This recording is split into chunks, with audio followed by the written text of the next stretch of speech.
Hello class 12, চলে এসেছি তোমাদের থার্ড সেমিস্টারের জন্য একটা গুরুত্বপূর্ণ এমসিকিউ নিয়ে। তো কি বলা রয়েছে এমসিকিউতে? কোন স্থানে তড়িৎ ক্ষেত্রের মান ই বলে দিয়েছে, মূল বিন্দুতে বিভবের মান ভিও এবং এক্স ইকুয়ালস টু 2 মিটার দূরত্বে বিভবের মান ভিএ হলে বিভব প্রভেদ ভিএ মাইনাস ভিও এর মান হবে চারটে অপশন। তাহলে চলো করা যাক।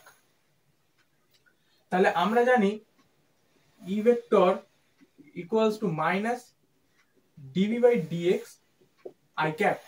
তাহলে dx টা যদি এদিকে যায় তাহলে dv is equal to minus E vector into dx। এবার আমি উভয় পক্ষে ইন্টিগ্রেশন করে দিচ্ছি। এটা v o থেকে v a পর্যন্ত, তাহলে এটা 0 থেকে 2 পর্যন্ত। তাহলে এখানে কি আসছে va minus vo ইন্টিগ্রেশন করলে, আর এখানে মাইনাস থাকছে।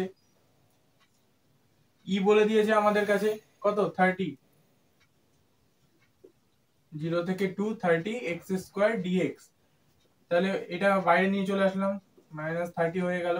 তাহলে x স্কয়ার ইন্টিগ্রেশন কি জানি আমরা, x cube by 3। Upper lower limit কত 0 থেকে 2 এটা। তাহলে সুতরাং আমরা কি লিখতে পারি এখানে -30 ইনটু 3/2 কে কিউব করলে কি হয় 8 আসে, তাহলে 3 10, তাহলে -80 জুল। Option number B.